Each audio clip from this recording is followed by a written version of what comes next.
G'day and welcome to the Ball Boys Fantasy Basketball Podcast. Today we are going through the first of our projections tiers. We're talking point guards. Let's go! Jordan open.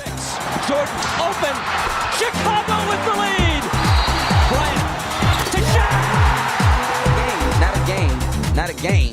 We talking about practice. LeBron James with no regard for human life. Anything possible.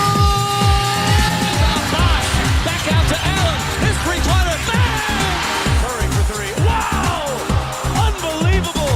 Making it rain in New York. We the North are now we the champions. Not the destination, it's the journey. Mamba out.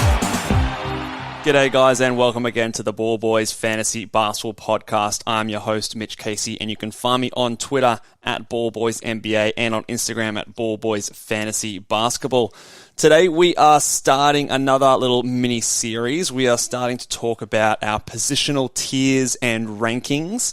So a lot of you have been requesting this one. Obviously it's one that we've done the last couple of seasons. So getting into how we are going to group all of these players in their positional categories. So last year, I think we separated into guards, wings, and bigs. So this year, we're doing a bit more traditional. We're going with the point guard, shooting guard, small forward, power forward, center.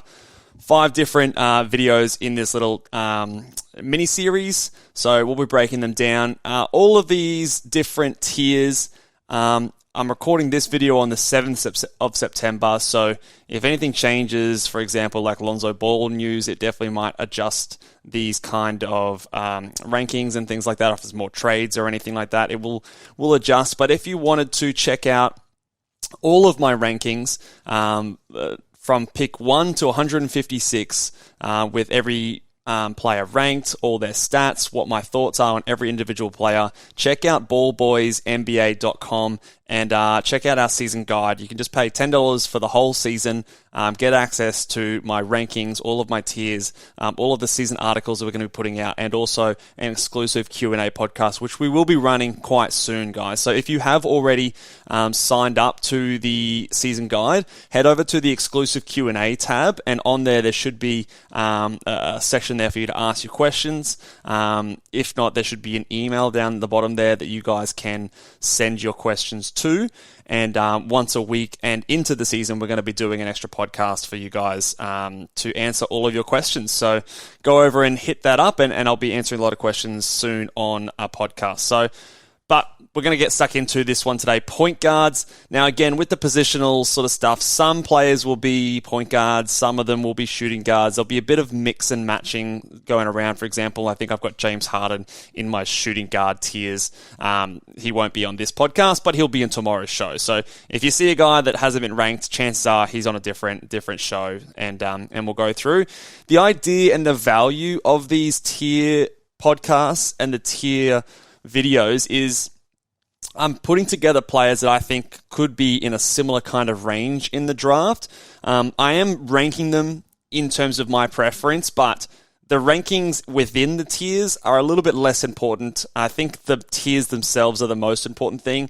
Depending on what build I'm doing, what punt strategy I'm using, who I'm pairing those guys with, I could flip-flop a lot of these guys within the tiers, but usually within those tiers themselves, I wouldn't be reaching for the next guy in a tier below, unless it was the perfect pairing of a punt strategy and it dramatically changed the rankings, which some of them do, especially when we get into those field goal, free throw percentage punts. But for the most part, these tiers will be where I would want to see these guys go. So I wouldn't really pick anyone in tier 2 until everyone in my tier 1 is gone, as an example. But we'll get stuck into it when we talk about the specific players on this podcast. So without any more waffling on, let's get stuck into it. So tier 1, we've got 2 players here in tier 1 for our point guards. I've got Luka Doncic at number 1, and then I've got Steph Curry at number 2. I think both of these guys are mid-first round players. I think Luka is someone who divides a lot of people. In a points league, he's like a top 3 guy. He's not quite that high for me in a category league, and I've seen him go in that spot a few times in our mock drafts. I like Luka. I think he's a really good player. I think he's a very safe bet for putting up huge points, threes, rebounds, assists. The steals are over a steal per game as well. his percentages, especially his field goal percentage, is actually improving. He's mid to high 40s now. The turnovers are extremely high. The free throw percentage is poor. So I would be wanting to be punting both of those categories. In fact, I think his turnovers is one of the largest negatives. I think it might be the largest negative of any player in fantasy basketball. So as soon as you punt those turnovers, he shoots up the rankings a fair way. So don't let his 9-cat ranking fool you. I do still think he's a first-round guy. And then Steph Curry, I've got just a bit behind him. I don't consider him a top sort of 5 or 6 guy, but I'm happy with him in that middle first round. He struggled a little bit the second half of last year. His field goal percentage dropped a lot. I expect that to come back up. He shot 43.7% on the year. But in the second half of the year, it was on limited games, only 28 games in the second half. He did get up to 46%. So I expect that to sort of come back up. And with that, his value should rise. But I am also a little worried about Clay coming back and the rise of Jordan Poole and just them managing his minutes a little bit. So I don't know if we're going to see Steph be the kind of guy that rises up into that top echelon in the first round. I don't know how much upside there is in drafting him outside of like a pick 6, 7, 8 kind of zone. But I still think he's pretty safe there. He's not going to hurt you anywhere. His free throw percentage is elite. Obviously, the threes are elite as well. So yeah, pretty happy to get Steph. And he's always a fun guy to have on your team, and he's always good to go off with some good, entertaining, and exciting games. So I had Steph on my team last year in our home league, and I was pretty happy with his performance, except for the fact that he did get injured for a chunk of my fantasy playoffs, which did suck. But I'm not worried about Steph and his injury concerns or anything like that. I think it was just kind of a freak kind of incident for him. So that's our tier 1. Let's move to tier 2. We've got a few guys here, and I still think we're in the first round of drafts. Okay, so whilst there might not be much of a gap on a ranking point of view, I don't really see many reasons as to why I would go any of these guys over the 2 I mentioned before, but they are still, in my opinion, first rounders. So let's go with tier 2. Lamelo Ball at number 3 for point guards, Damian Lillard at 4, and Trae Young at 5. So I do have Ball at the top of this list. These guys to me are late first round guys, maybe early second, but I do think that I'm happy to take any of these guys in my first round. LaMelo Ball I feel the most confident in. I think that he's obviously the youngest, or is he younger than Trae Young? Yeah, I think he's younger than Trae Young. Let me double check that. Yeah, he's a few years younger than Trae Young. I can't believe I blanked on that one. But yeah, he's obviously only 21 years old, super young. He's got a lot of upside still left. Last year, you punt the field goal percentage, and he was already the 12th ranked player. So in a year where he is going into his 3rd season, he is going to be someone who I expect to increase in points. I expect an increase in threes. The steals are really nice. Assists are great. His free throw percentage took a big jump up last year. Perhaps the turnovers can start to drop a little bit, although I wouldn't expect too much of that. I think his minutes are going to come up. You don't have Miles Bridges there to worry about anymore, so his usage should increase as well. So I'm really, really confident with LaMelo Ball. So he's the closest to being up in that tier 1 area with Luka and Steph. I could see the argument in him joining that tier compared to the other 2 in this rankings, but I think just because we haven't quite seen it yet, he's a little bit riskier than those other 2 guys, but I really like what LaMelo Ball can do for us this year. A little bit of a concern with Charlotte being a little bit of a worse team, and maybe they rest him down the stretch. I don't really see them challenging for the play-in tournament, or they haven't really mapped out my projections. I think they'll sort of be around that 11 or 10, 11, 12 kind of zone in the East, because it's quite competitive up there. So it is interesting to see people's opinions on tanking and resting star players. So maybe on like a Steph Curry and a Luka, you don't really have to worry about that as much, but LaMelo, you might have to take it into consideration. So just keep that in mind. But last year, he played 75 games. He's young and so far has been quite durable. All right, let's go on to the next couple of guys, Damian Lillard and Trae Young. So I think Lillard is someone that I'm very confident in him returning back to his pre-injury kind of level. we might do a show later on in the preseason talking about every guy coming off injury, every person who's like an injury-prone player, everyone who's got an injury already. But I think Damian Lillard is someone who I'm really confident in returning back to where he was. He kind of had a random abdominal surgery. He tried to play it out. It wasn't really working. The Blazers were doing shit, so they shut him down for the rest of the season, used that opportunity to tank like the Spurs did in like the late 90s to get the Tim Duncan. So they did a similar kind of thing in terms of their strategy. He's apparently feeling great. He was, he's been training really well. He's ready to go for training camp. And before that injury, he was a perennial top 10 player. So I think I have him at the end of the first round just to have a little bit of caution on him, plus a few other guys stepping up, in my opinion. But I do think that we're going to see the same old Damian Lillard that we saw a couple of years ago. So pretty happy with him. And Trae Young, I do have behind Damian Lillard, just because I'm more worried about DeJounte taking usage and taking assists away from Trae Young than I am worried about Lillard returning from his injury. Trae Young is someone, if you look at his previous rankings, they're all over the place.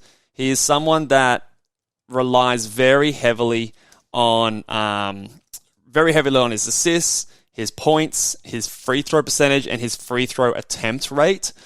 So when you have a look at any of those stats, if you make a small adjustment in any one of them or even multiple of them, the ranking can change dramatically because he doesn't have the rebounds, he doesn't have the blocks, his steals aren't super high either to really boost up his ranking. So if I look at in the 2020-21 season, he averaged 25 points, 9.5 assists, over 2 threes a game. He shot 88.6% on 8.7 attempts. So really good numbers, but he was the 50th ranked player in that season. So he has scope to regress really far very easily. So compared that to his last season, 28.4 points, 3 threes, 9.7 assists, 90%. They're good. So the real difference there is maybe 3 points a game, an extra 3 per game, and maybe 0.2 steals. Like, that is the difference, and maybe 15% on his free throws.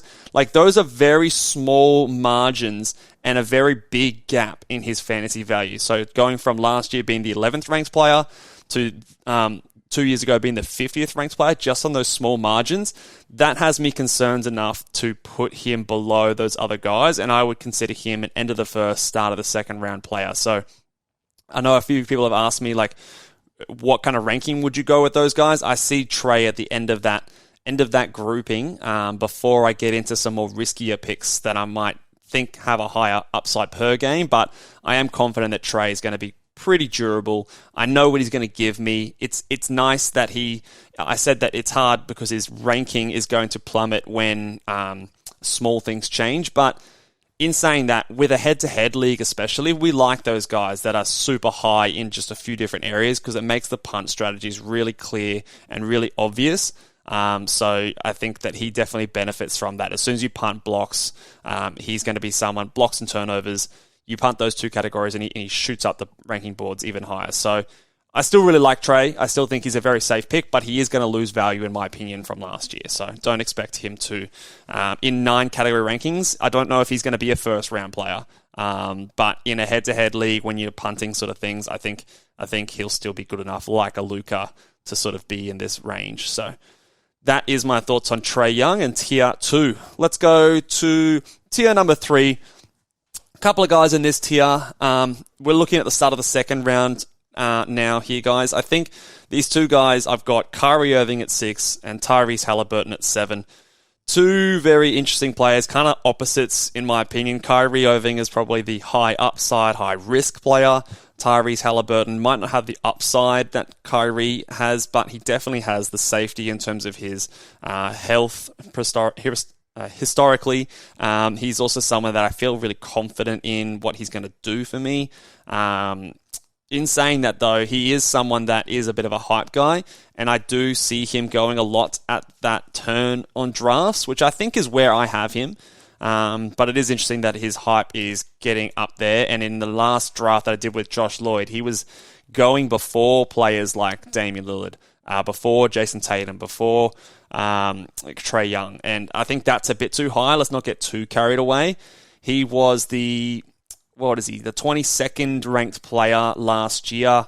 After the All-Star break, which is when the trade happened, he was the 19th ranked player. So he's not quite hitting like that, top 15 level just yet, but he is still only very young.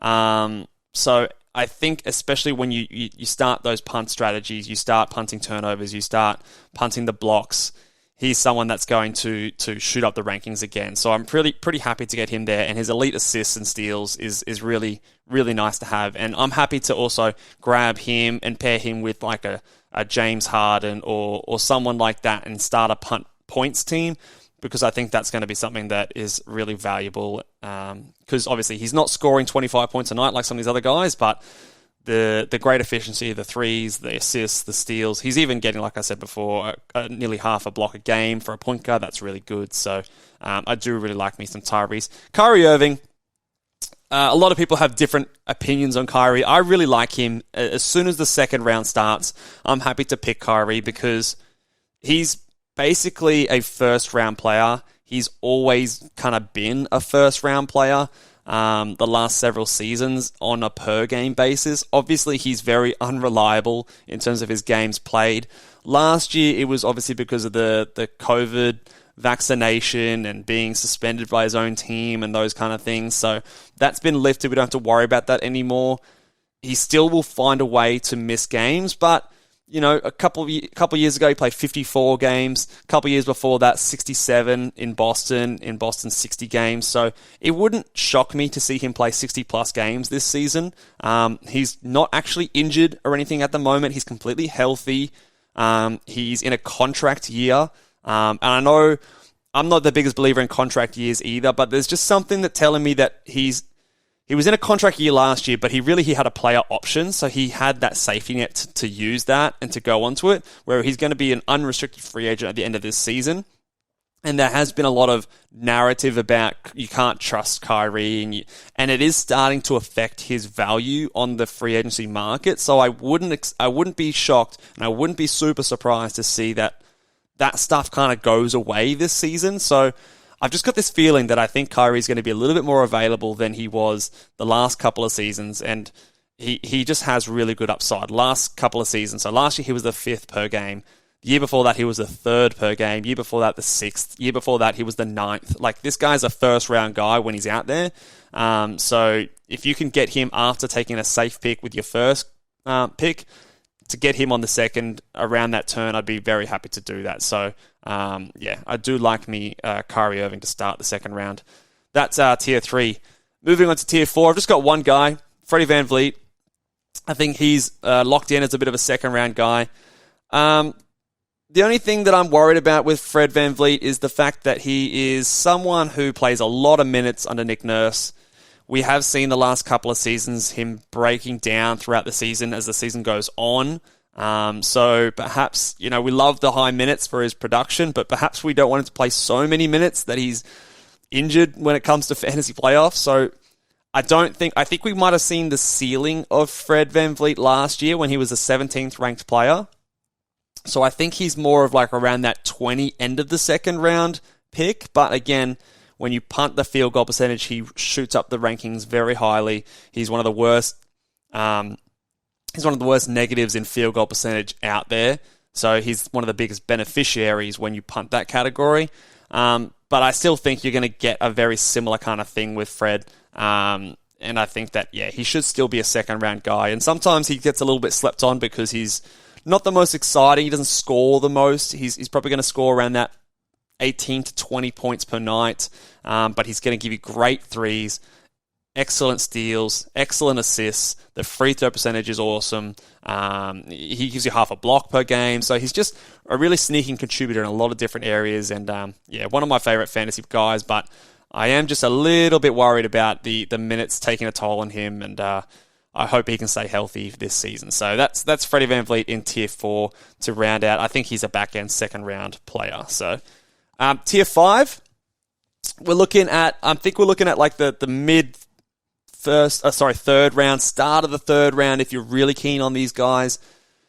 The guys I've got here in this rankings are Cade Cunningham, Chris Paul, and Ja Morant. Now, this is where it's sort of horses for courses now because it depends what you want.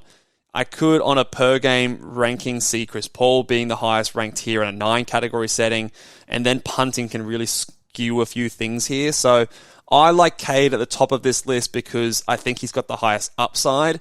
I think when you punt a field goal percentage and a turnovers category, he's going to really benefit from that. He's someone I expect to get a big increase in his scoring. I think he's going to be a 21, 22 plus points per game guy. He's going to be the best rebounder out of this group, so I expect him to get 6 or 7 rebounds a game. His assists should be well over the 6 per game mark, 6 or 7 there. So if he can get 22, 6 and 7, shooting 2 threes, getting a steal to a steal and a half per game, he should be getting close to over half a block per game. I think the field goal percentage will be improved. Maybe it's still punt worthy. The free throw percentage will be nice. I see a lot of good things with Cade Cunningham this season, and I think that he has real breakout potential, and he could easily be a second-round player by the end of this season. You don't take him there because there's a risk that he doesn't make that jump, but I'd be happy to take him in the 3rd round. And you guys have already seen me do that in that first mock that we did. I think Josh Lloyd took him in the 2nd round in our 14-team mock.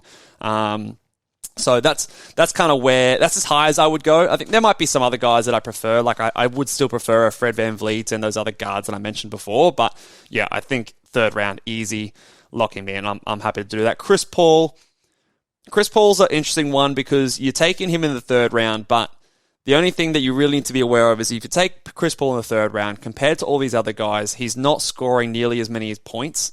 So you got to be prepared to at least look at and consider punting the points category, which, again, I'm really okay with. But you just got to make sure that you are okay to do that, and that's what you're going to do because it's really hard to come back from that 10 points per game deficit compared to the other players around that point in the draft.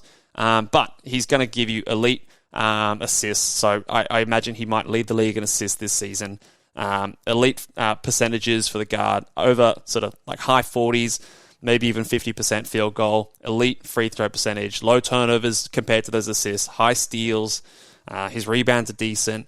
So I think he's a really good player, and especially if you're punting points and threes, I think he's a great player to get. But just be aware that the points are hard to come back. He is old. He's turning 38, so I do like to deduct my older guys down the board a little bit, just because they are regressing. They are getting older. Sometimes it's a smooth, slow transition, but sometimes there's big drop-offs with older players. And I don't expect there to be a big drop-off with Chris Paul, but I don't want to be taking him at his peak where he was last year. So last year he was a 19th ranked player. I don't want to be taking him there. I want to be taking him about maybe 10 spots later than that. So that makes him like middle to late 3rd round kind of guy for me. And then Ja Morant. In a points league, he's a 1st round guy. There's no way around that. So this is obviously a category projections and tiers, but Ja Morant would be a 1st round guy in a points league. In a category league, however, he suffers from poor turnovers, poor percentages, not many threes, the steals aren't great, no blocks, the rebounds are whatever. Excellent points, excellent assists, but outside of that, it's not super exciting. I think he's here because if you're punting the free throw percentage category, he can get to this point. And I think it's super value in that punt strategy to have those big points and big assist guys. And I think that's what elevates him here. He's a good field goal percentage guy, so his free throws is bad, but his field goal percentage is actually pretty nice. I expect him to be 28 points per game sort of thing. He should get his assists up to 7 per game. The rebounds are actually not too bad, but yeah, it's just those lack of threes, steals, and the poor turnovers and free throw percentage that reduce his 9 category ranking. He was 48th last season, but when you punt the free throws, he does take a jump up, and so that's where I'd be happy to take him for a punt free throw percentage team. If you're not willing to punt the free throw percentage, then you don't get him really, because he's just going to be going too high. He's too exciting. People like him too much to let him go further. Last year in a punt free throw percentage, he was the 28th ranked player. So depending on your punt strategy, he and Chris Paul, Cade Cunningham, they can all be flipped here and there. But I'm very happy to take him in the third round if I'm punting free throws, and I think that's someone who I'd be targeting in that kind of a build. Even as early as like on the turn, if I had a Giannis in my third round, I'd be happy to take Ja in that early third round just to lock away my points and assists. So yeah, don't mind me some Ja, but just be careful with your punt strategies. Don't get too excited just because of the name. Okay, tier 6, we are talking Darius Garland at 12 and Jrue Holiday at 13. So Garland is here now after the trade. I had him a little bit higher in that previous tier, or maybe even with Freddie VanVleet in tier 4 before the trade, but with Donovan Mitchell joining the team, I think it just takes that upside away. It takes the usage and the ball out of Garland's hands. He went a bit crazy post All-Star break, averaging 38 minutes a night post All-Star, 37 in the second half of the season. In that time, he was the 23rd ranked player. If you're punting the blocks, he was the 16th ranked player. So he has that like second round upside, but I just don't think he's going to get back there again with Donovan Mitchell there. The minutes should come down to like 34, 35 per night. So you whack off 3 or 4 minutes off his average. You're probably going to see a drop in points. He'll still probably get the 20 points per game, I think, but it won't be the 25 that he put up after the All-Star break. He should still get maybe like 7.5, 8 assists, but it won't be the 10 assists that he did after the All-Star break. So similar to Trae Young, you kind of just see those numbers scale back a bit, and similar to Trae Young, it might affect his 9-category ranking. But again, if you're punting the blocks, if you're punting the turnovers, then he will be still really good, and I think those assists will still be very valuable. And then Jrue Holiday, he's just a safe guy. I don't think really see anything changing with him. He's 32 years old, so maybe a slight bit of regression. Last year, he was the 34th ranked player, so I've got him, sort of that end of the third, start of the fourth round kind of guy. Similar kind of areas where he finished. He's excellent in a punt free throws or a punt threes build. Punt blocks as well. So he's pretty versatile. I think he's just really solid, really safe. So yeah, you can't really go wrong with a Jrue Holiday. If you're adverse to risk taking in the early rounds, then Drew's your guy, and he definitely shouldn't get past pick 40 in most drafts, because I think then you've got a bit of a steal on your hands, because the man can get you a lot of steals. So I do like me some Jrue Holiday. Nice safe pick there.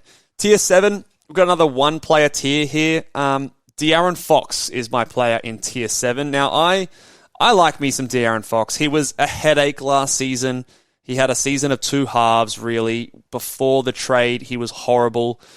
He was a my guy, and I'm sorry if you guys followed my advice on that one. But he did come good the second half of the season. He came really good in the second half of the season.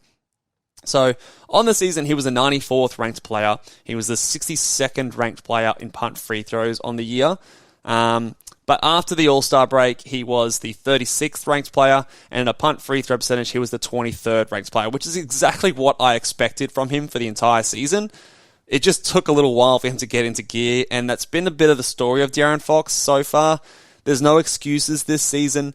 The Kings are trying to make the play-in tournament at least, so I think they're going to be riding their guys pretty hard. They're going to want to get off to a hot start.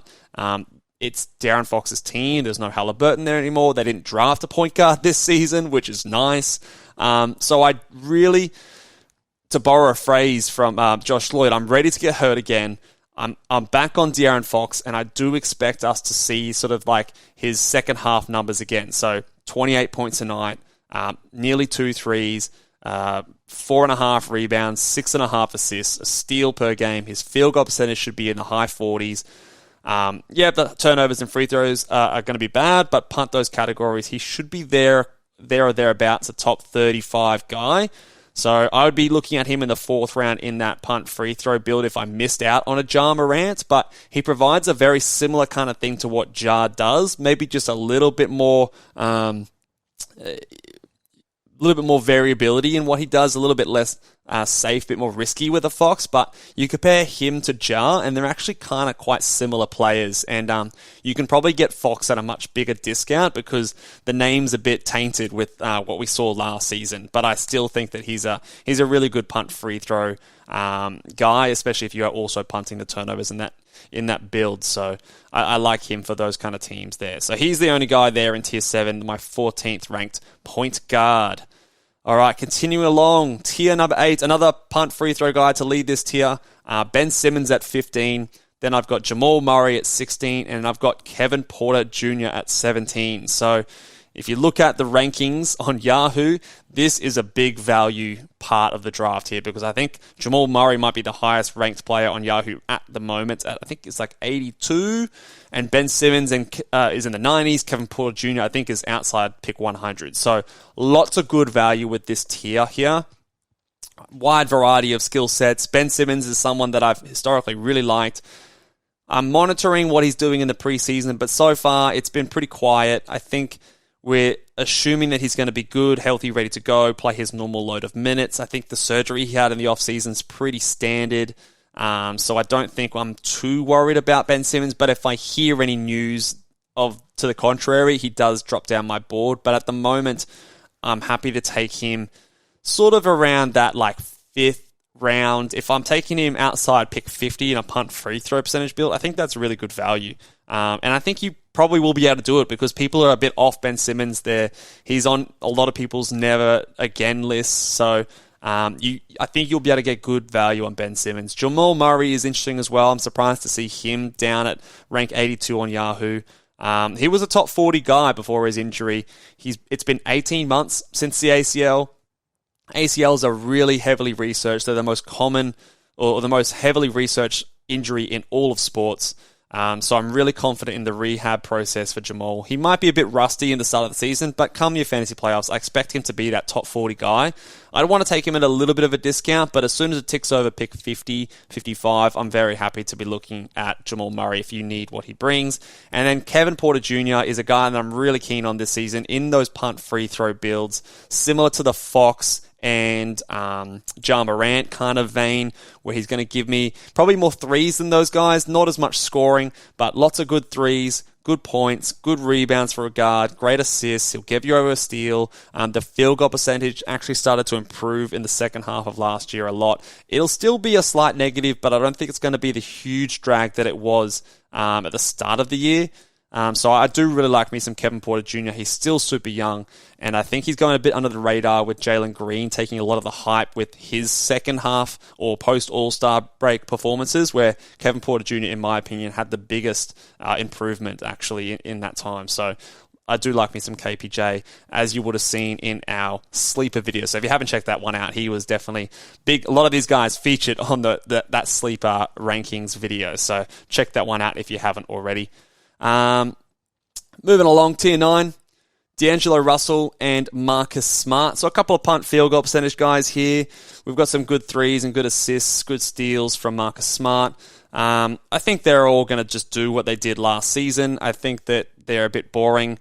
People don't really, I don't know. D'Angelo Russell suffers a little bit because of his turnovers and field goal percentage. Marcus Smart with his field goal percentage as well. People are a bit worried about Marcus Smart and Brogdon.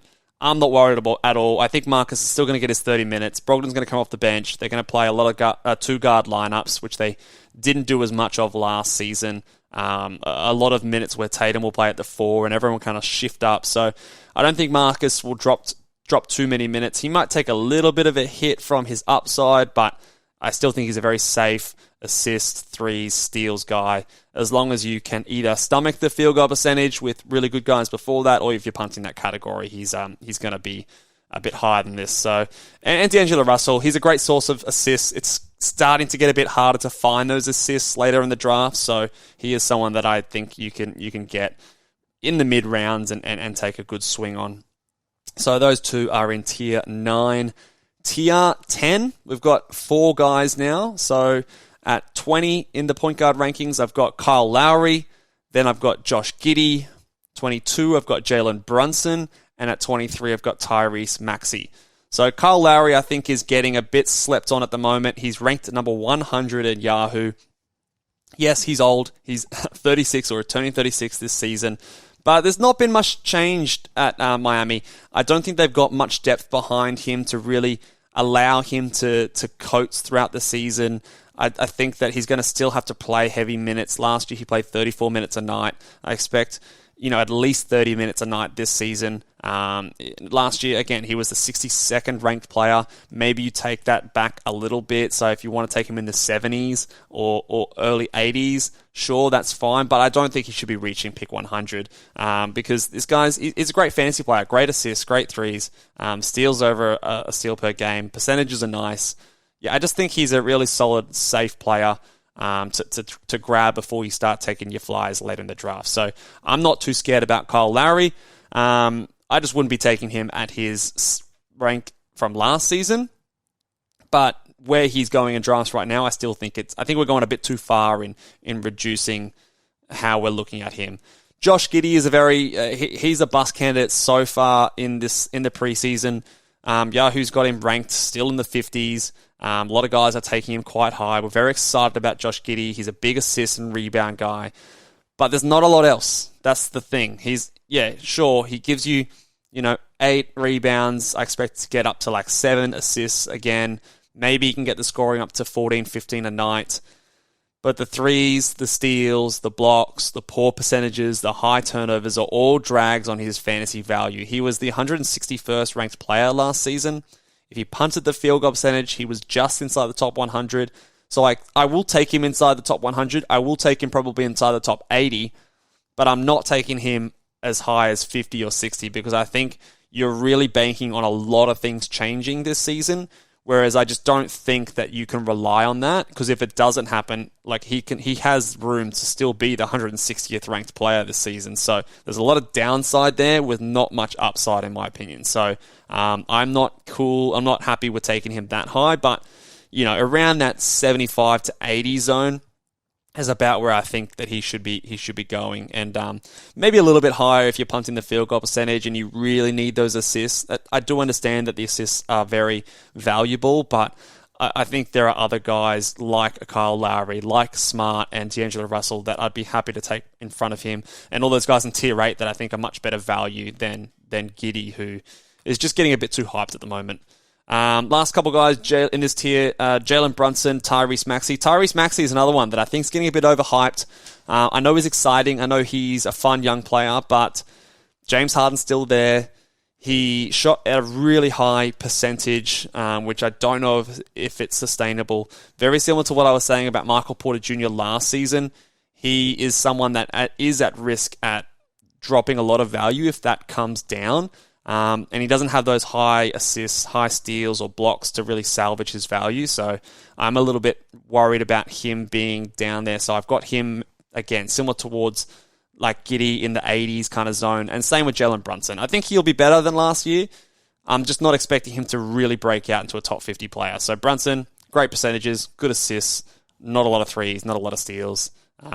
He's just kind of a fine guy. Nice safe pick in sort of that, 80-ish zone without a whole lot of really high upside, in my opinion. All right, tier 11, this is where we start to get into some fun guys. I think this is now starting to look outside the top 100, in my opinion. 2 guys I like in this zone here, Monty Morris and Markelle Fultz. So Monty Morris I've taken in both mocks that I've done so far on the channel. He's just a nice safe guy. Different to Fultz, who's the upside play. Monty Morris, he's just like kind of your last-ditch effort at getting some assists into your team. I think that he will be better than what he was in Denver with his assists improving, but I don't think it's going to be a dramatic improvement. But even in saying that, what was he ranked last year? Let's have a look. I just had it right in front of me and I've lost it. Monty Morris. So last season in 9 category leagues, he was the 120th ranked player. He was the 95th ranked player after in the second half of the year. So I see him around that 100, maybe 90 to 100 kind of zone. And when you're punting the blocks, if that's what you're doing, then he is a bit higher than that. He's not going to hurt your turnovers. Percentages are going to be really nice. If he increases the volume at any one of those categories, that really helps him out. But I sort of just see him getting between 5 and 6 assists per game. He'll get you more than maybe 10 to 12 points, nearly a couple of threes per game. So it's nothing super exciting, but really, really solid. And then Markelle Fultz, I do like me some Markelle Fultz. He was really good last year. The assist rate was insanely high in limited minutes, but I think that will drop off a little bit, but I expect the minutes to increase closer to 30 per game now that he's nice and healthy. best utilized in a punt free throw or a punt threes build. But I do really think that he's got a higher upside than Monty Morris. But still kind of unsure about how that Orlando backcourt's going to work. But I think he will start. But we haven't seen it yet. But I think he and Suggs will be the starters in Orlando. So I do like me some Markelle Fultz. But the lack of threes and the free throw percentage, turnovers are a little bit of a cap on his ceiling. But he does still have some nice upside. And he's still only 24. Like, obviously, he's been around for a little while, but he's only 24. He hasn't had a good run with injuries. So, but at this point, if he gets injured, you just drop him and move on. So, not too worried. Tier 12. This is where I start to take Lonzo Ball.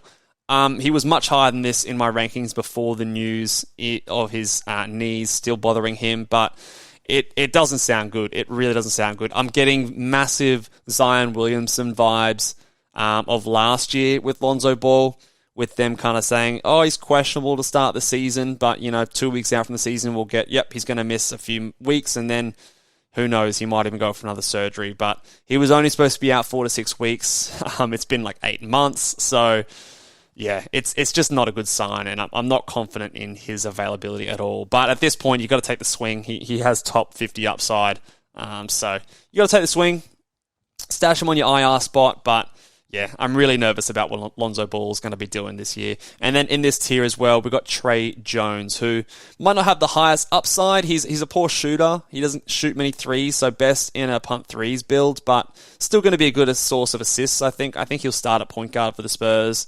But just not super high upside. I think he's not going to score a whole lot. The steals might be there, over between 1 and 1.3 or 4 per game, but not very high rebounds. Free throw percentages, it's so-so, but he'll just be a nice solid guy. Kind of like a poorer version of Monty Morris, in my opinion, or at least just not as locked into that starting role as a Monty Morris. They might kind of do well the same, but there is a little bit in the back of my mind that maybe they do a bit more with Primo at point guard. So I don't want to get too excited about Trae Jones because I don't think he's a set in stone part of the Spurs' future, and they might want to do some experimental things down the stretch of the season. So, but he'll be definitely solid I think he starts. I think he gets close to 30 minutes per night. Good source of assists, steals, and solid field goal percentage from a point guard as well. All right, and now the final tier. Tier 13, at 28, I've got Mike Conley. At 29, I've got Russell Westbrook. At 30, I've got Cole Anthony. And at 31, I've got John Wall. Let's talk about Cole Anthony first. He kind of sticks out in this group. He's an all-right flyer. I'm not super keen on him because even last year, he got out to that hot start and he was still he was really down in the rankings. He suffers a lot from horrible field goal percentage. He doesn't get steals. He doesn't get blocks. His rebounds are poor. The turnovers are high without providing an elite level of assists.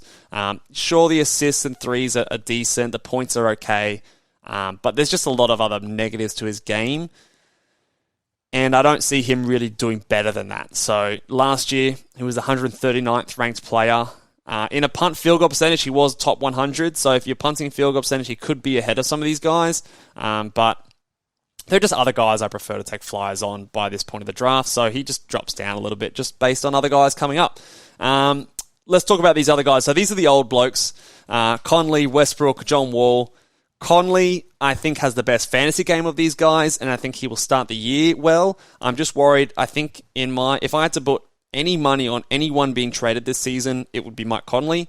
I think he doesn't do this roster any good at all, and I think he does have trade value out there in the NBA.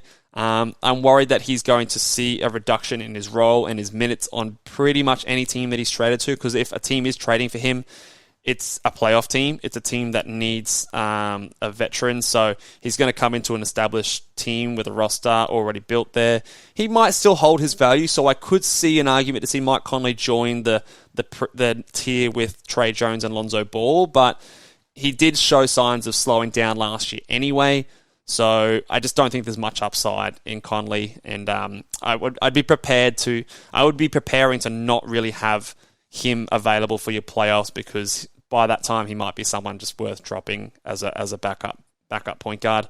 And then John Wall, I'm just not that keen. I think there's going to be a bit more of a minutes time split between he and Jackson. I just don't think that he's going to get enough minutes, and he's not the best fantasy contributor even in decent minutes.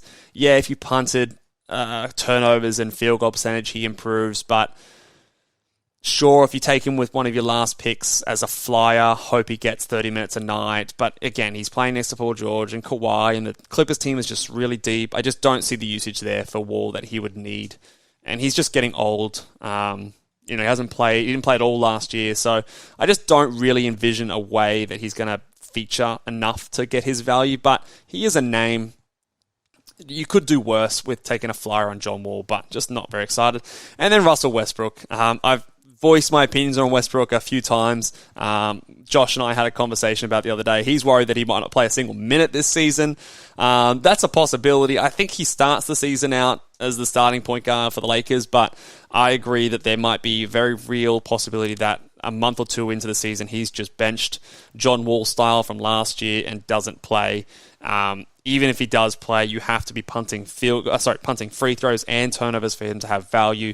I just don't want anything to do with Russell Westbrook at all this season. In a points league, he's higher. In a punt, free throw, and turnover build, like I said, he might be serviceable, but I wouldn't be spending anything else other than like a last 1 or 2 round picks, even in that build, because there's just a major risk of him not being available the second half of the year, because I think there's a real risk that he's dumped by the Lakers or traded or bought out or just sat down, because he's not adding to winning basketball, and I think that's becoming very obvious to a lot of people in the NBA. So that will do it for our tiers for point guards today. Longer podcast than I thought, but wanted to go through. It's a very important position, so let us know what your thoughts are about the tiers, the rankings, any of my thoughts.